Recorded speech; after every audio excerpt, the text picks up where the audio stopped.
Cuy, pernah nggak sih kamu ngerasa video yang kamu rekam pakai HP kok kayak kurang maksimal gitu? Padahal cuma modal HP kau bisa bikin video yang oke dan juga menarik. Di video ini, aku bakal kasih tahu tips teknik simple yang bisa kamu coba. Jadi stay tune ya.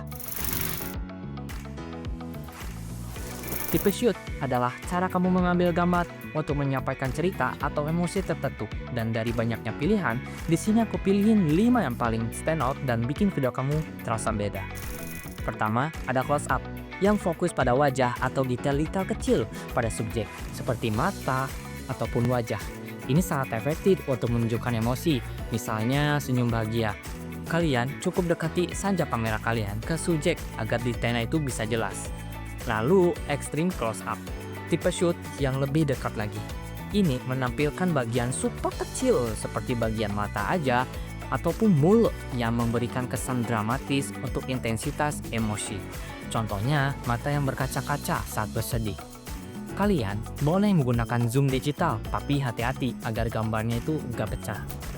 Selanjutnya ada point of view atau POV, menunjukkan apa yang dilihat karakter, seperti sedang mengendarai motor atau pemandangan yang dilihat dari matanya. Tipe shoot ini membuat penonton merasa bagian dari ceritanya. Lalu ada juga Dutch Angel Shoot, di mana kamera dimiringkan dengan sengaja hingga garis horizon itu tidak begitu lurus. Ini menciptakan kesan unik atau tidak stabil, cocok untuk adegan-adegan konflik atau energik.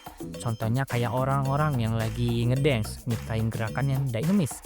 Caranya cukup kamu miringin kamera kamu, tapi gak terlalu berlebihan, biar gak bikin pusing. Yang terakhir, tracking shot, di mana kamera mengikuti subjek yang bergerak, seperti hewan yang sedang berjalan ataupun mobil yang melaju, membuat video terasa dinamis dan membuat penonton fokus pada poin yang di-shoot.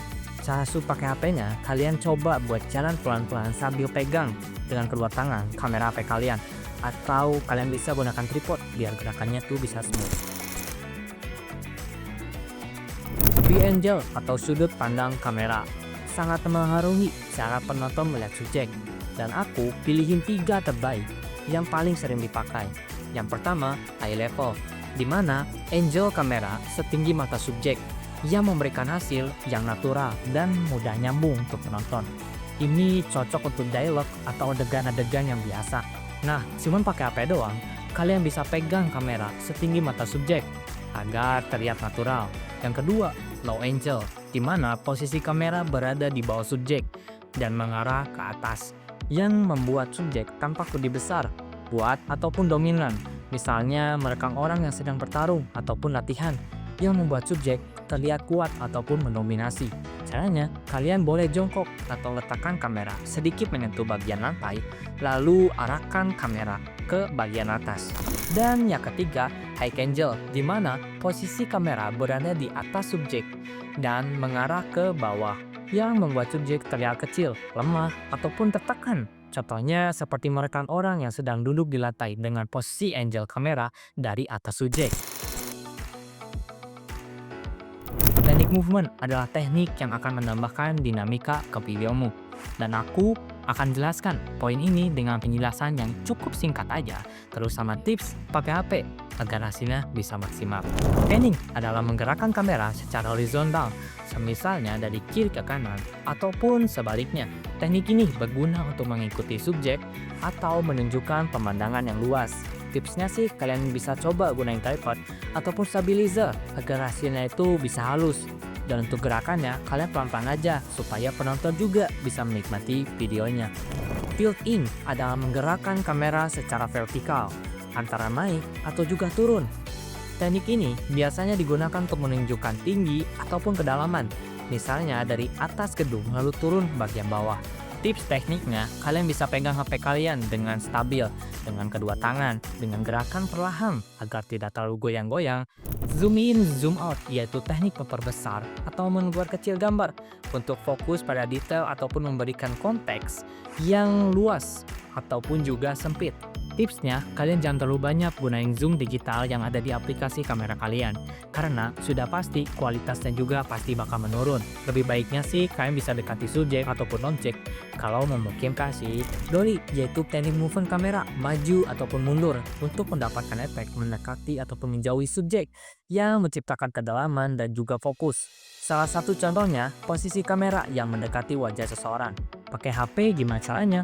Kalian bisa pegang kamera HP dengan dua tangan biar hasilnya bisa smooth. Atau kalian bisa gunakan stabilizer ataupun gimbal buat dapetin hasil yang lebih oke. Terus, apa bedanya Dolly sama zooming? Dolly melibatkan pergerakan fisik pada kamera. Jadi, perspektif dan latar belakang juga ikut berubah.